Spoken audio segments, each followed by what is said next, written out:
மெய்யன்பர்களே, உங்கள் அனைவருக்கும் எனது பணிவான வணக்கம். நீங்கள் பார்த்துக் கொண்டிருக்கும் இந்த ஆகாச அருளமுதம் என்கின்ற காணொளி முழுக்க முழுக்க இறையின்பம் மெய்யின்பம் என்று சொல்லக்கூடிய மெய்த்தன்மையை நோக்கி சென்று கொண்டிருக்கும் ஒரு இறை வழிப்பாதை. இது ஒரு வழிப்பாதை. இங்கு கற்பனை, பொழுதுபோக்கு, உணர்ச்சிகளை தூண்டக்கூடியது, உண்மைக்கு புறம்பானது எதுவும் இடம் வராது. நண்பர்களே, உங்கள் அனைவருக்கும் எனது பணிவான விநாயகர் சதுர்த்தி நல்வாழ்த்துக்கள். இந்த விநாயகர் சதுர்த்தி என்று கொண்டாடப்படுகிறது. இதன் நோக்கம் என்ன, விநாயகர் சதுர்த்தி எப்படி ஏற்படுத்தப்பட்டது, இதன் குறியீடு என்ன என்பது பற்றித்தான் இந்த பதிவை நாம் ஆராய இருக்கிறோம். நாம் விநாயகர் சதுர்த்தி கொண்டாடுகிறோம். ஏன் கொண்டாடுகிறோம், எதற்காக கொண்டாடுகிறோம், இதனுடைய நோக்கம் என்ன என்பதை பற்றி நாம் சிந்தித்தோமா? இதனுடைய பெருமைகளை நாம் உணர்ந்தோமா என்றால் அதற்கான விளக்கம்தான் இங்கே. விநாயகம் என்பது என்ன? வினா என்பது நுட்பம், அகம் என்பது உள்ளே இருப்பது, நுட்பமான உள்ளே இருக்கும் ஒரு பொருள். சதுர்த்தி என்பது, சதுர் என்பது நடனம். உள்ளே இருக்கும் ஒரு பொருள் நடனமாடிக்கொண்டிருக்கிறது. அந்த நடனம் என்பது இயக்கம்.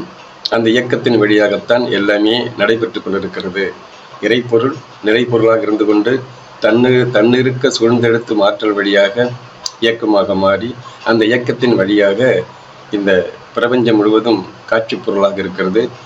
இந்த புவியும் நமக்கு காட்சி பொருளாக இருக்கிறது. இந்த உடலும் நாம் பார்க்கும் பொருள் அனைத்தும் ஒரு பொருள் இருப்பது போன்ற தோற்றத்தை தந்தாலும் இதன் உள்ளே என்ன இருக்கிறது என்பதை உணர ஆரம்பித்தார்கள் ஞான பெருமக்கள். இதில் ஆராய்ச்சி செய்தார்கள். இந்த ஆராய்ச்சியின் விளைவாக ஏற்பட்ட நிலைதான் உள்ளே ஏதோ ஒரு பொருள் இருக்கிறது, அந்த பொருள் இருந்து கொண்டுதான் இயக்கமாக நடத்தி கொண்டிருக்கிறது. அந்த இயக்கமாக நடத்தி கொண்டிருக்கும் பொருள் என்ன என்பதை தங்களுடைய ஆராய்ச்சியின் வழியாக உணர்ந்தார்கள்.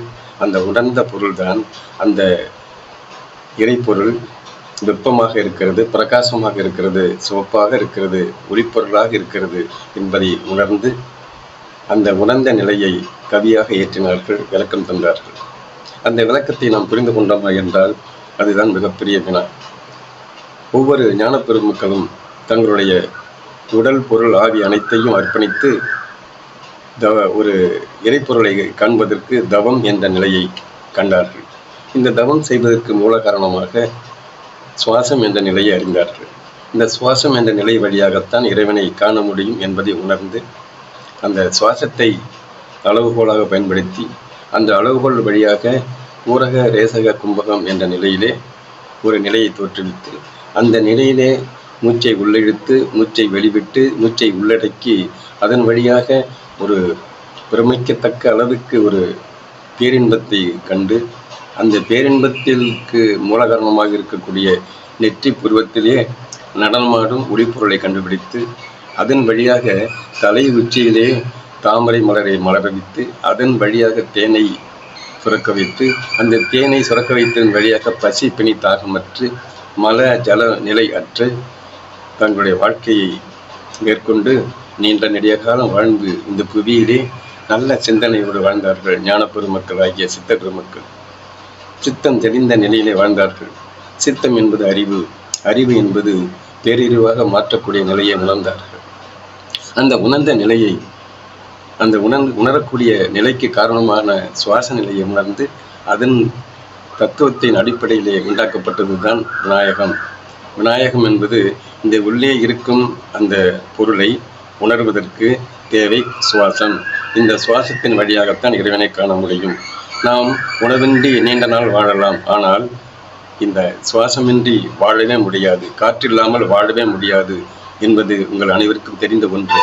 எனவே இந்த காற்றின் வழியாக இறைவனை காண முடியும் என்பதை உணர்ந்த ஞான பெருமக்கள் அதற்காக தோற்றுவித்தது தான் இந்த விநாயக தத்துவம் என்கிற சொல்லக்கூடிய விநாயகர்.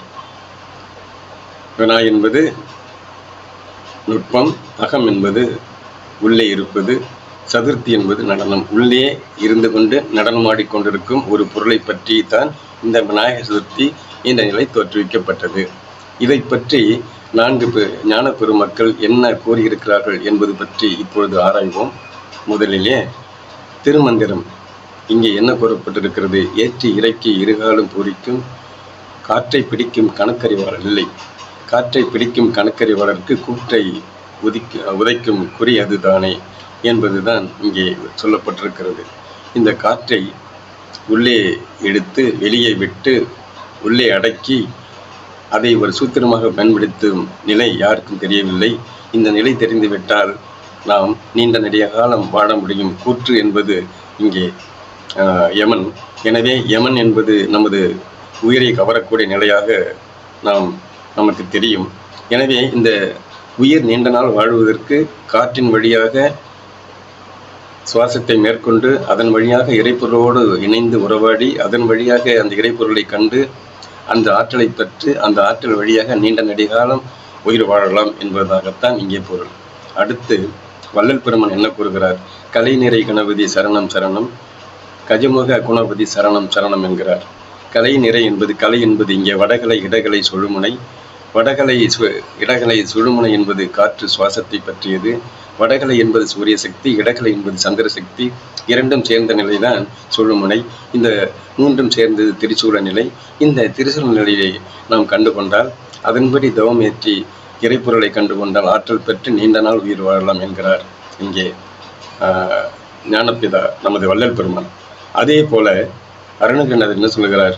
கைத்தட நிறைகனி அப்பமோடு அவள் பொறி கப்பிய கரிமுகன் அடிவேணி என்கிறார். அதாவது கைத்தலம் என்பது கை என்பது நாசி. இந்த நாசி வழியாக சுவாசத்தை மேற்கொண்டால் நிறைகனி என்பது சுவாசம். இந்த சுவாசத்தை மேற்கொள்ளும் போது அப்பமோடு அவள் பொறி நாம் காணலாம் என்கிறார். அப்பம் என்பது என்ன? அப்பம் என்பது இங்கே யூபம் என்று பொருள். யூபம் என்பது வேள்வி. எனவே கஞ்சம் என்ற ஒரு பொருள் இருக்கிறது. கஞ்சம் என்பது தாமரை. தாமரை என்பது தலை உச்சியில இருக்கக்கூடியது. எனவே அப்பம் என்பது இங்கே அதுதான். நாம் அப்பம் அவள் பொறி என்பது உண்ணும் பொருளாக எண்ணிக்கொண்டிருக்கிறோம். ஞான பெருமக்கள் இங்கே எல்லாவற்றையும் மறைபொருளாக தந்திருக்கிறார்கள். அப்பம் என்பது யூபம் என்றும் கஞ்சம் என்றும் பொருள் இருக்கிறது. இரண்டுமே வேள்வி தாமரை என்று பொருள். எனவே இந்த வேள்வி ஏற்றும் போது தாமரை மலர்கிறது. இதுதான் அப்பம். அடுத்து அவல். அவல் என்பது குழி அல்லது குகை என்று பொருள். இந்த குழி குகை என்பது நெற்றி புருவத்தில் இருக்கக்கூடிய ஆழமான பகுதி, தலை உச்சியில் இருக்கக்கூடிய ஆழமான பகுதி. இதுதான் குகை. இந்த குகையில் என்ன இருக்கிறது? பொறி இருக்கிறது. பொறி என்பது என்ன? பொறி என்பது எரியும் காடு.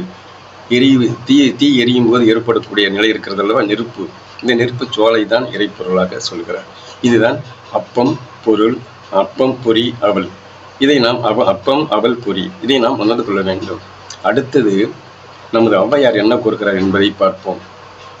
அந்த ஔவையார் கூறுவது பேரா நிறுத்தி பேச்சுரை மறுத்தே. அதாவது பெரும் பேராக, பெரும் பேர் என்றால் பெருமையை தரக்கூடிய இறைப்பொருளை காண வேண்டும். பேச்சுரை மறுத்தே. பேச்சு என்பது நாம் பேசும் அந்த இறைவனை காணும்போது அந்த பேசுவது நின்று விடுகிறது. நிற்கும்போது ஏற்படக்கூடிய விளைவுதான் இங்கே இடைப்பிங்களையில் எடுத்தறிவித்து என்கிறார். இடைப்பிங்களை என்பது ஏற்கனவே சொல்லப்பட்டது தான். சூரியகலை சந்திரகலை என்று சொல்லக்கூடிய பூரக ரேசக கும்பகம். எனவே இந்த நிலையும் அவர் சொல்லுகிறார். சொல்லிவிட்டு சொல்கிறார், நான்றேழு பாம்பின் நாதில் உணர்த்தி. நான்றேழு பாம்பு என்பது குண்டலினி மகாசக்தி. இந்த குண்டலினி மகாசக்தி என்பது நமது முதுகுத்தண்டு முடியும் இடத்திலே வாழ்ப்பகுதியில் இருக்கிறது. அது எழுகிறது. எப்பொழுது சுவாச நிலை மேம்படும் போது ஏற்படக்கூடிய விளைவின் காரணமாக இந்த பாம்பு என்கின்ற குண்டலினி மேலெழுந்து செல்லும் போது நாவால் உணர்த்திய. நா என்பது இங்கே தீ. இந்த தீ என்பது எரியின் சுடர். அவரும் சுடர் தான் என்கிறார். எனவே இந்த சுடர் எரியின் சுடர் என்பது நெருப்பு. இந்த நெருப்பு சோலையாகத்தான் இறைப்பொருள் இருக்கிறது. இந்த நெருப்பு சோலையை நமது உடலிலே உற்பத்தி பண்ண வேண்டும். அது சுத்த வெப்பமாக மாற்றப்பட வேண்டும். அந்த சுத்த வெப்பமாக மாற்றப்படுவதற்கு தேவை சுவாசம். இந்த சுவாசத்தின் வழியாக நாம் அதை மேற்கொள்ளும் போது சுவாசத்தை இறைப்பொருளாக, இறைவனை காணும் பொருளாக தவநிலையிலே மேற்கொள்ளும் போது குண்டலினி மகாசக்தி எழுச்சி பற்றி மூலாதாரம், சுவாதித்தானம், மணிப்பூரகம், அநாகதம், விசுத்தி, ஆக்கினை, துரியம் என்ற நிலையிலே அங்கே எழுச்சி பெற்று அதன் வழியாக நெற்றி புருவத்திலே ஒரு பிரகாச ஒளியாக நடனமாடும் நிலையிலே இருக்கக்கூடிய பொருள் இருக்கிறது அல்லவா, அதுதான் இங்கே கூறப்படுகிறது. இங்கே அதன் வழியாகத்தான் இறைவனை காண முடியும் என்ற நிலையிலே திருமந்திரம், வள்ளல் பெருமான், அருணகிரிநாதர், ஔவையார், இன்னும் நிறைய பட்டினத்தார், இன்னும் பாம்பாட்டி சித்தர் என்று ஏகப்பட்ட ஞான பெருமக்கள் இருக்கிறார்கள். இவர்கள் அனைவரும் கண்டது இந்த சுவாசம். இந்த சுவாசத்தின் வழியாகத்தான் இறைவனை காண முடியும். இந்த சுவாச நிலையை உணர்ந்த பெருமக்கள் விநாயக தத்துவத்தை தோற்றுவித்தார்கள். இந்த விநாயக தத்துவத்தை உணர்ந்து கொண்டு விநாயக சதுர்த்தி அன்று மட்டும் நாம் இந்த விழா எடுக்காமல், விழா என்பது வெறும் பழம் பொறி அவல் படைப்பது அல்ல, அதையும் தாண்டி இந்த உள்ளுக்குள்ளே இருக்கக்கூடிய இறைப்பொருளை உணர்ந்து சுவாசத்தை மேற்கொண்டு அதன் வழியாக இறைவனை காண வேண்டும். அதற்கு சுவாசம் தேவை. இந்த சுவாசத்தின் வழியாக தியானம் புரிந்து அந்த தியானம் வழியாக இறைப்பொருளை காண்போம் என்று கூறி இந்த விநாயக தத்துவம் தோற்றுவிக்கப்பட்டது. எதற்கு என்றால், நமது மூச்சு நிலை வழியாக மறைபொருளாக இருக்கக்கூடிய இறைநிலையை உணரக்கூடிய தத்துவத்தை நாம் புரிந்து கொள்ள வேண்டும். அந்த புரிந்து கொண்டு தவமேற்று இறைவனை காண வேண்டும் என்ற நோக்கத்திற்காகத்தான் இறைப்பொருளாகிய இந்த விநாயகம் என்று சொல்லக்கூடிய உள்ளே இருந்து இயங்கிக் கொண்டிருக்கும் ஒரு நுட்பமான பொருளை, வினா என்பது நுட்பம், அகம் என்பது உள்ளே. எனவே உள்ளே இருக்கும் நுட்பமான பொருளை, சதுர்த்தி என்பது சதுர் என்பது நடனமாடக்கூடிய இறைப்பொருளை காண்பதற்கு ஏற்படுத்தப்பட்ட விழாதான் இந்த விநாயக சதுர்த்தி. இந்த விழா ஒரு நாளோடு நிற்காமல் தினசரி நமது உடலுக்கு விழாவாக எடுத்தால் இந்த உடல் நீண்ட நாள் வாழும், உயிர் நீண்ட நாள் வாழும், நல்ல சிந்தனை பிறக்கும் என்று கூறி மீண்டும் இன்னொரு நல்ல நிகழ்ச்சியில் சந்திப்போம். நன்றி, வணக்கம்.